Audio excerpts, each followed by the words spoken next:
ఈరోజు ఈ రాష్ట్ర ముఖ్యమంత్రి రేవంత్ రెడ్డి కాంగ్రెస్ ప్రభుత్వం ఆవిష్కరిస్తున్న విగ్రహం ఏదైతే ఉందో అది తెలంగాణ అమ్మ కాదు, సోనియమ్మ బొమ్మ, కాంగ్రెస్ బొమ్మ అని చెప్పి రాష్ట్ర ప్రజలంతా భావిస్తూ ఉన్నారు.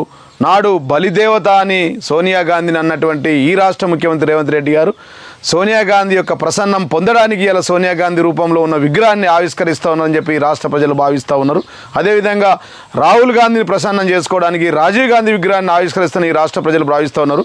గతంలో రేవంత్ రెడ్డి చరిత్ర అంటే సంవత్సరానికి ఒక పార్టీ మార్చినట్టు చివరికి తన అధికారాన్ని నిలుపుకోవడానికి తెలంగాణ అమ్మను కూడా మారుస్తూ ఉన్నటువంటి చరిత్రహీనుడు ఈ రాష్ట్ర ముఖ్యమంత్రి కాబోతూ ఉన్నారని చెప్పి ఈ రాష్ట్ర ప్రజలు భావిస్తూ ఉన్నారు. కాబట్టి ఈరోజు ఆవిష్కరించే ఈ విగ్రహం కాంగ్రెస్ పార్టీకి భస్మాసుర గా పెట్టినప్పుడు విగ్రహానికి అప్పుడు మాత్రం ఎవరు ఎటువంటి కామెంట్ చేయకుండా అందరూ ఆమోదించారు. కానీ ఈరోజు కాంగ్రెస్ పార్టీ తెలంగాణ మనోభావాలకు అనుగుణంగా ఈరోజు తెలంగాణ అంటే ఏదైతే హావభావాలు కానీ అవన్నీ వ్యక్తపరిచే పద్ధతుల్లో ఈరోజు తెలంగాణ తల్లి విగ్రహ ఆవిష్కరణ జరుగుతూ ఉంటే ఈరోజు సోనియా గాంధీతో ఆ బొమ్మ పేరుతోటి పోలుస్తావా? ఇది సరైంది కాదు. ఇది నీ అహంకారానికి దురహంకారానికి దొరల దగ్గర తొత్తుగా పనిచేసిన దురహంకారానికి నిదర్శనంగా కనబడతా ఉంది.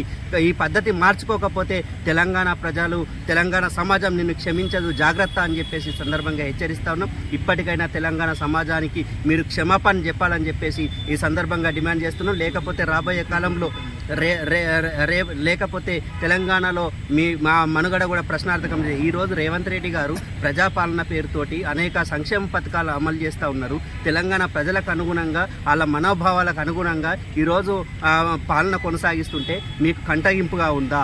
ఈ కంటగింపు ఎంతకాలం కొనసాగుతుంది? ఇంకా ఏదైతే మీరు చేస్తున్న కామెంట్లు, మీరు చేస్తున్న దుష్ప్రచారం ప్రజలకు అర్థమవుతూ ఉన్నది.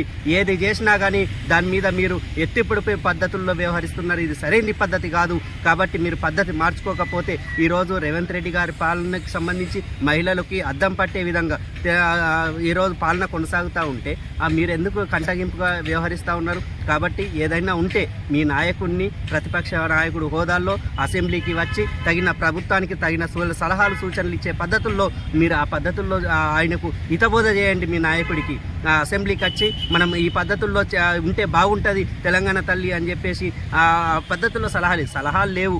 కానీ ఫామ్ హౌస్లో కూర్చుండి మాత్రం ఈరోజు అవి ఇవి అని చెప్పేసి ఆదేశాలు ఇస్తూ ఉంటారు. ఇది ఎంతవరకు కరెక్ట్? కాబట్టి ప్రజలకు దూరం అవుతున్నారు, ఇంకా దూరం అవుతారు. ఖబర్దార్ అని చెప్పి ఈ సందర్భంగా జీవన్ రెడ్డి గారిని మరోసారి హెచ్చరిస్తున్నాం. జై తెలంగాణ, జై కాంగ్రెస్.